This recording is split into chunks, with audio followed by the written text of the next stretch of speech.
Holidays-nale, adu namma GT Holidays da. GT Holidays, South India's #1 travel brand. You know you are special when you're with GT Holidays. Bihar சட்டமன்ற தேர்தல் முடிவுகள் குறித்து பார்த்து வருகிறோம். தற்போது வரைக்கும் என்டிஏ கூட்டணி 159 தொகுதிகளில் முன்னிலையில் இருக்கிறது. இந்தியா கூட்டணி 80 தொகுதிகளில் முன்னிலையில் இருக்கிறது. பிரசாந்த் கிஷோரின் ஜன்சுராஜ் கட்சி 2 இடத்திலும் மற்றவை 2 இடங்களிலும் முன்னிலை வகிக்கின்றனர். பீகாரில் இருக்கும் மொத்த 243 தொகுதிகளில் ஆட்சி அமைக்க பெரும்பான்மை 122 தொகுதிகள் தேவைப்படுகிறது. தற்போது வரைக்கும் இருக்கக்கூடிய முன்னிலை நிலவரத்தை பார்த்து வருகிறோம். தேர்தலுக்கு பிந்தைய கருத்து கணிப்புகளிலும் என்டிஏ கூட்டணிதான் ஆட்சி பிடிக்கும் என்று வந்த நிலையில் தற்போது வரைக்கும் இருக்கும் முன்னிலையிலும் என்டிஏ கூட்டணியே முன்னிலை வகிக்கிறது. 159 தொகுதிகளில் என்டிஏ கூட்டணி முன்னிலை வகிக்கிறது. இந்தியா கூட்டணி 80 தொகுதிகளில் முன்னிலை வகித்து வருகிறது.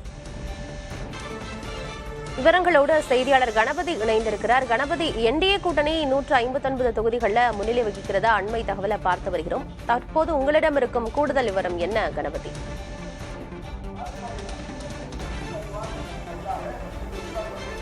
டெல்லியில் உள்ள பாரதிய ஜனதா கட்சி அலுவலகத்திலே தற்போதைய முன்னணி நிலவரங்கள் காரணமாக உற்சாகம் அதிகரித்து வருகிறது. இன்னும் சற்று நேரத்திலே முடிவுகள் தெளிவாகிவிடும் எனவும், நரேந்திர மோடி நிதிஷ்குமார் கூட்டணி மீண்டும் வெற்றி பெறுகிறது எனவும், பீகாரிலே ஆட்சி அமைக்கும் எனவும் பாஜக தலைவர்கள் தெரிவித்து வருகிறார்கள்.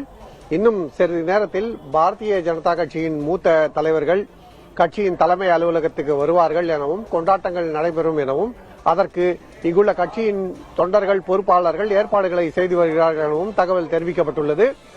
பாரதிய ஜனதா கட்சி கூட்டணி வெற்றி பெறும் என கருத்து கணிப்புகளில் தெரிவிக்கப்பட்டிருந்ததைப் போலவே தற்போது முன்னணி நிலவரங்கள் இருக்கின்றன. ஆகவே நாங்கள் நிச்சயமாக இந்த தேர்தலில் வெற்றி பெறுகிறோம், பீகாரிலே ஆட்சி அமைப்போம் என பாஜக தலைவர்கள் உறுதியுடன் இருக்கிறார்கள். பாரதிய ஜனதா கட்சி அலுவலகத்தை பொறுத்தவரை இப்போது பார்க்கலாம், இங்கு தலைவர்கள் வந்தவனமும் சென்றவனமுமாக இருக்கிறார்கள். கொண்டாட்டத்துக்கான ஏற்பாடுகளை செய்வதற்கு தற்போதிலிருந்தே இங்கு பணிகள் தொடங்கிவிட்டன. அலுவலகம் சுத்தம் செய்யப்பட்டு முன்பகுதி முழுவதுமாக காலி செய்யப்பட்டிருக்கிறது.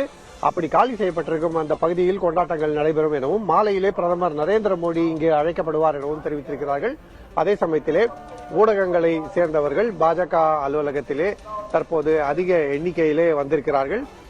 முன்னணி நிலவரங்களை வைத்து பார்க்கும்போது பாஜக கூட்டணி வெற்றி பெறும் என்கிற சூழல் தெளிவாக தெரிகிறது என பாஜக தலைவர்கள் தெரிவித்து வரும் நிலையில், தொடர்ச்சியாக முன்னணி நிலவரங்கள் என்ன என்பது பாஜக அலுவலகத்திலும் கண்காணிக்கப்படுகிறது.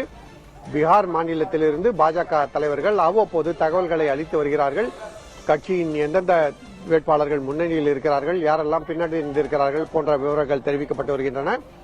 மிகவும் முக்கியமாக கவனிக்கப்படும் அம்சம் என்னவென்றால், தேசிய ஜனநாயக கூட்டணி வெற்றி பெற்றாலும் அந்த வெற்றியிலே பாரதிய ஜனதா கட்சிக்கு எத்தனை இடங்கள் கிடைக்கும், ஐக்கிய ஜனதா தளம் கட்சிக்கு எத்தனை இடங்கள் கிடைக்கும், லோக் ஜனதா தளம் கட்சிக்கு எத்தனை இடங்கள் கிடைக்கும் போன்ற விஷயங்கள் எல்லாம் மிகவும் உன்னிப்பாக கவனிக்கப்படுகின்றன.